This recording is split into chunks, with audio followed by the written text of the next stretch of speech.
Aaron, give me that shovel you got. Yeah. Where you at? Oh, right here. I was just Here we mining. go. I was just mining. Oh, I'm sorry. What Oh! was it?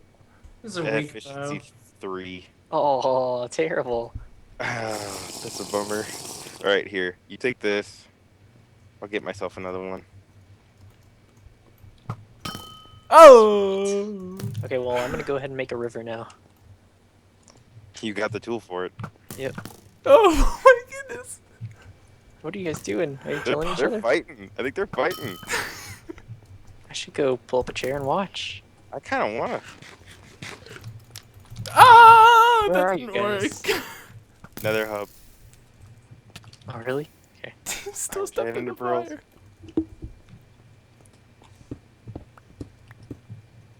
Aaron, what are you wearing? Oh! Nothing good. Got one iron. Yeah.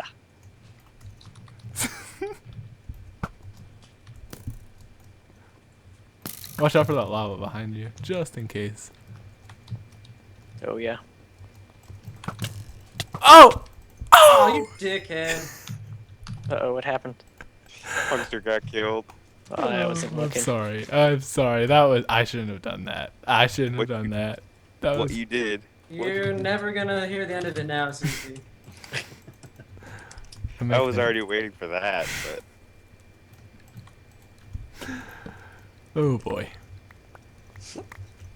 I put all your stuff in a chest here. Oh, your bow is Were you insane. guys Where- recording that? I recorded that. Okay, good. what are you wearing for armor, CC? Prop 4 iron. Not bad. I need to go back to that skelly grinder and get a better shovel for myself now. You should have just let me do it. Nah, it's fine. Oh! No! Chow Chow. chow, you gotta be kidding me. I was not expecting that. Oh, wow.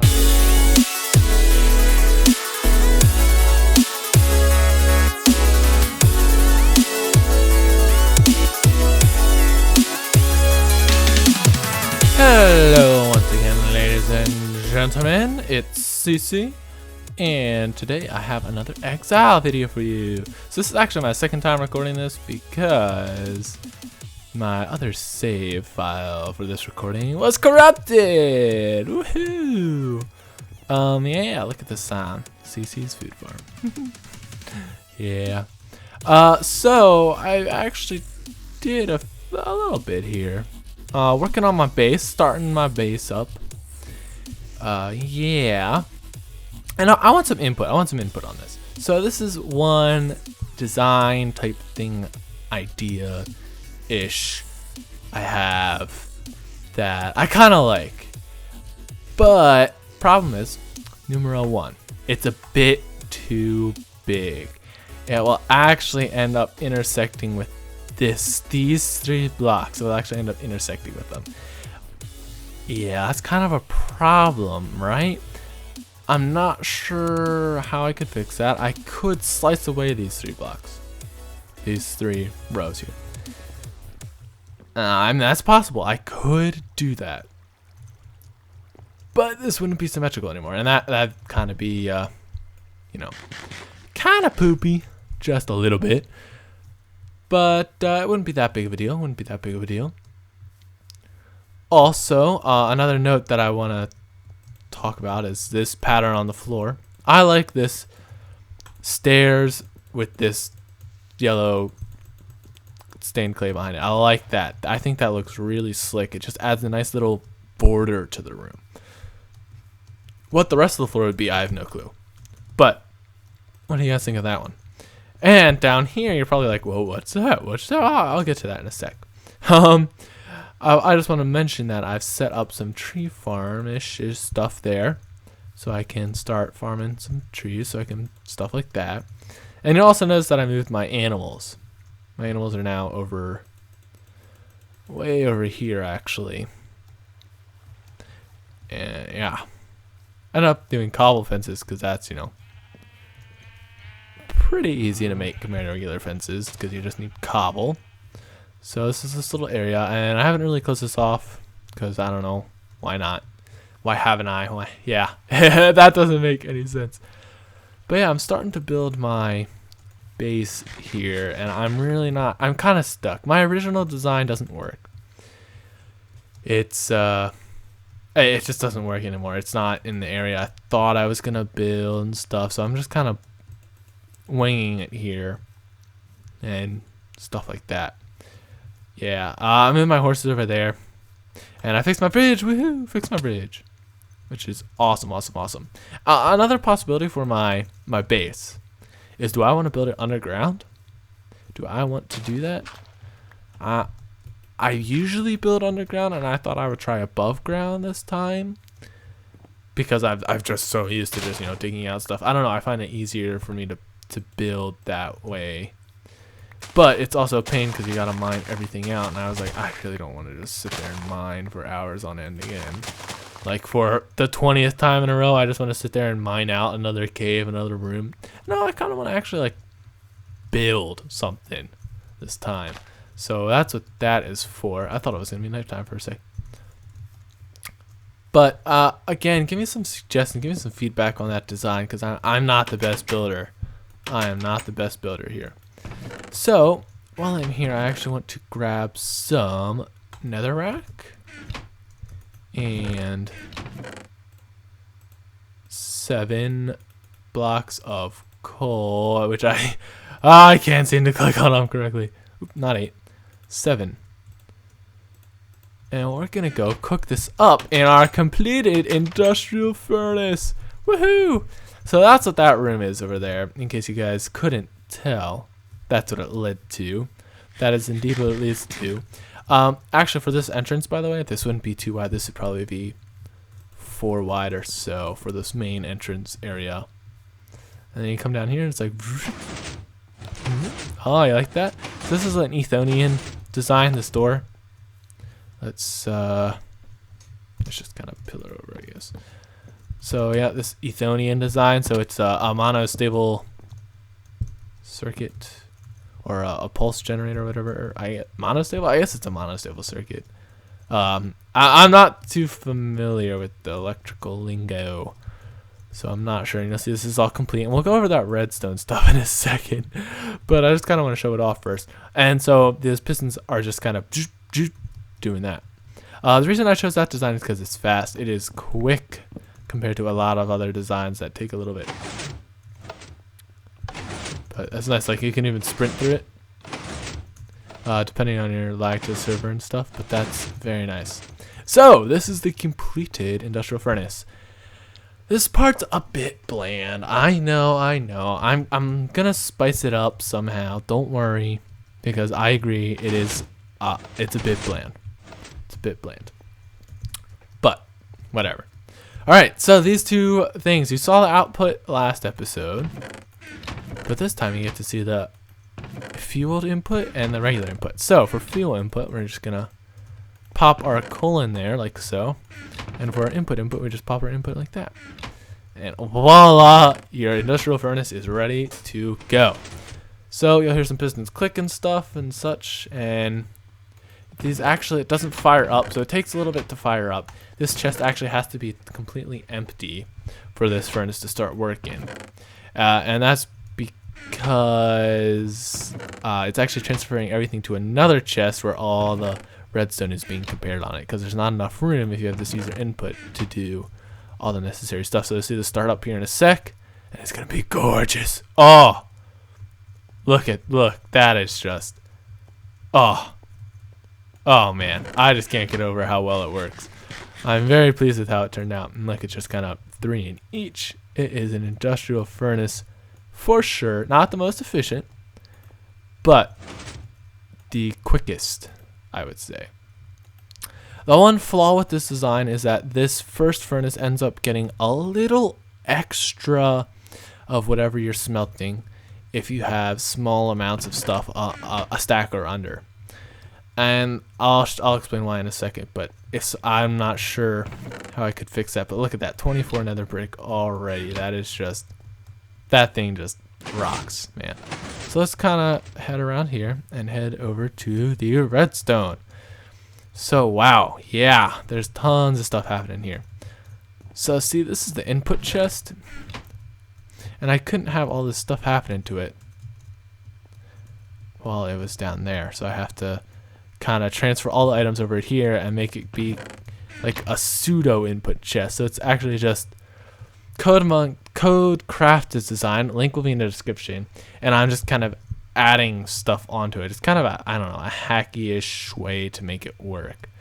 But the problem is that Codecrafted's design uses a comparator to compare the chest, the input chest, which would be this chest, and figure out if there's anything in it. And if there's anything in it, then it just makes everything even. I think it distributes everything evenly to the furnaces. But the problem with that is that if I do that over here, I think, is that there's travel time. So stuff would be coming out of the chest and coming into these hoppers, but once everything was out of that chest, the comparator would turn off and everything would just empty right into this one right there, which would be bad because then everything would fall in there. So instead I have everything come up here and then go there. And you might be like, well, that's not going to solve your problem because this hopper is just going to take everything out. And that's where this comes in. If there's anything in the input chest, it powers this hopper. That way it won't distribute. So the plus is that it's more user-friendly, input output. The downside is anything under about half a stack, it distributes very unevenly, putting most of it into this first furnace because of travel time. And I can't figure out a way around that. I'm not the best with redstone. So there's that. And so you see all these pistons. I'm not really sure how this part works, to be honest, but it does. So I think what happens is that it goes from one to the other, or it just basically goes, takes one item, passes it over there, and while it passes it over there, it takes another item. And then eventually this has an item, this has an item, this has an item, then it moves down one. Now this has an item, this has an item, this has an item, this, and that all has an item. And then once this has an item in it, I think it powers this, which unpowers that, which retracts this somehow. But that's powered by the comparator and stuff. Anyway, it evenly distributes stuff, which is what I got from Codecrafted. And so, yeah, it's really neat. It works fairly well. So this is the fuel line. The fuel line goes up here, and it goes up to this dropper elevator.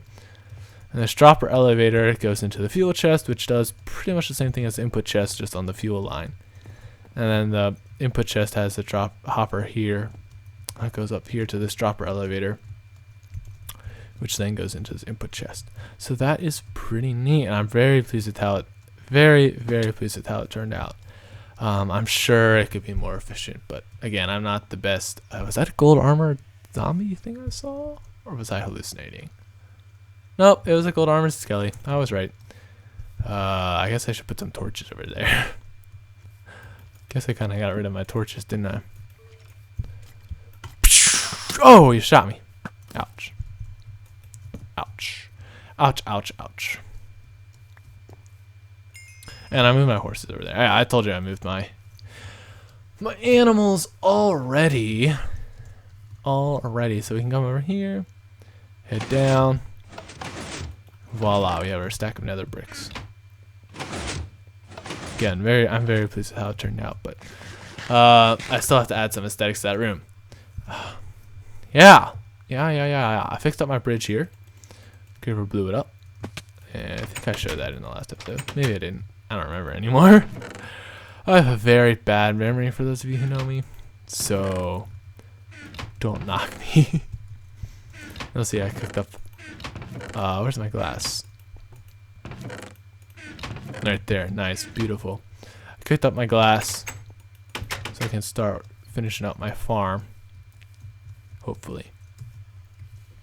So the criteria for my base design thingy here is that I want it to be circular-ish. I want it to be circular-ish. Circular-ish, yeah. I want it to be circular-ish. And what I want is basically chests along a couple of walls or so. And these chests, I'm actually thinking of maybe if I have two designs, if I can kind of put one here and then put like another circular module type thing over here. Again, the problem is this farm's too close. I built the farm too close. It worked with the old base design. I had measured everything out, but I want to change that. So, but I'm thinking maybe if I, instead of having this be 4, I have this be 3. This would also give me an option for actually making a 3x3 doors here, and then a 3x3 door here, so I could actually have 2 entrances on one side and have this middle part be regular. In which case, that means that this would be there, and I put 2 there, 1, 1, 1. And this would be 1, 1, right? Yeah. And then this would actually be 1, 2, 3. 1, 2, 3, 4, 5, 6. So it actually be 1, 2, 3, 4, 5, 6, 7, 8, 9, 10, 11, 12. Right, and then it'd be 1, 2, 1, 1, 1, 1, 2. And then it would be 1, 2, 3, 4, 5, 6. Right? Oh, I totally messed that up, didn't I? Oh, come on. Come on, man. I messed that up somehow, I think. I think I did. Well, maybe I didn't. I'm not really sure. But the problem is this guy. Is this edge right here. Now, if I did get it so that it was along this edge, that'd be fine. It'd work perfectly fine because I could just use this edge as a wall to my room. And then I have here, and I have another module, right? And then I just kind of shift over this entrance here. And I could just have this entrance be part of this next little module. And it wouldn't have to be the exact same design as that either. And then you just come over to this module, and there'd be like a button on the thing. You click the button, and the water comes down. And so it's a lot of possibilities. I'm not really sure exactly what I want to do, and I really want input from everybody. I would really like some input from everybody on that. This is the design I'm thinking about, though, and I'll see how that works out.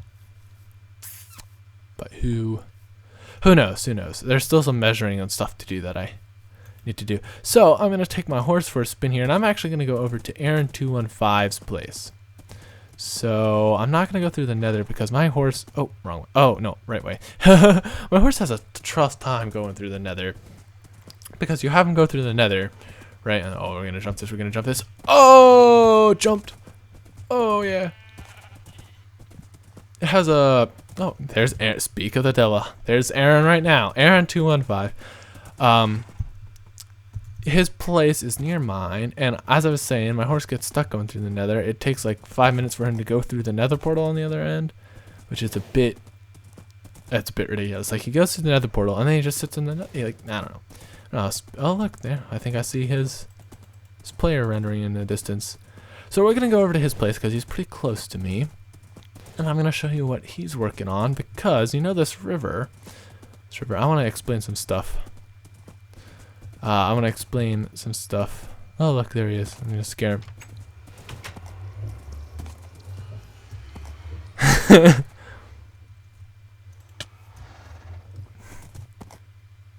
Yeehaw! Yes, indeed.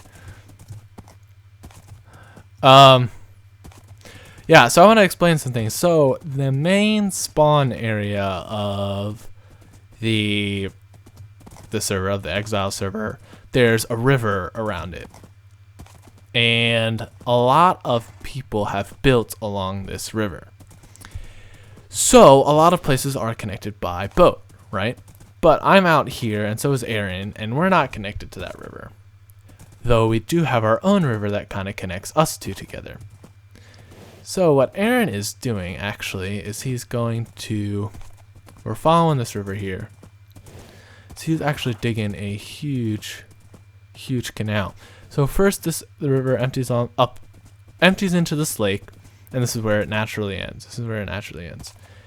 But we want to in on this fun. We want in on this, spawn boat fun. So Aaron is doing this big project to connect us via these sewer channel things here.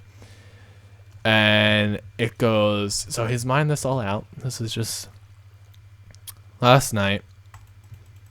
And it goes over here into this other lake. And then there, on the other side of that lake, there's another tunnel that'll go to another river and stuff. And such. And such. So that is pretty neat. And I'm going to be helping him work on that, hopefully. And then eventually you'll be able to boat from my place to spawn to to pretty much anywhere. And that'll be really neat. One complaint I have, though, is that boats in Minecraft are just bleh. Boats are awful. They broke them with this. I'm not sure if it was this update or 1.5. I haven't really used boats too much, but I'm pretty sure it was 1.6. They're really sensitive. Like, they touch something, they're dead. It is crazy. I'm not really sure if that's intended, if that's going to be fixed or not, but it's really hard to navigate via boat anywhere. Especially, and you end up going so fast, and the controls are so slow that it really it takes some skill to navigate a river. Of course I left my ping on. Of course I left my IRC chat on. Oh well, that happens. I'm a professional recorder. Well, I'm not a professional, so don't knock me for messing up or something. Anyway, so that's Aaron's place. That's the plan for this river, and you'll see the river actually winds around over here. And then it comes back over to my place over here. So that is pretty neat.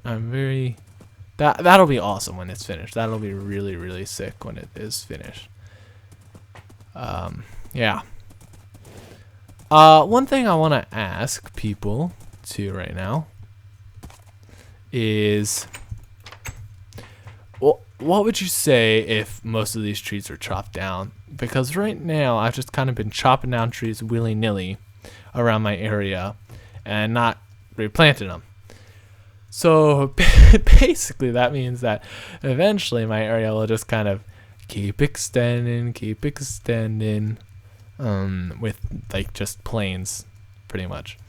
That side of the river I want to keep woods. But this side of the river, I'm tempted that I just, keep chopping away whenever I need wood, and it's just gonna, kind of clear out the area naturally. I don't mind it, but I want to know what you guys think. Like, would this area just kind of be bleh without these trees? But at the same time, oh, that's not supposed to be there. Enderman, I bet. Stupid Enderman. Always getting on my nerves. See? Yeah.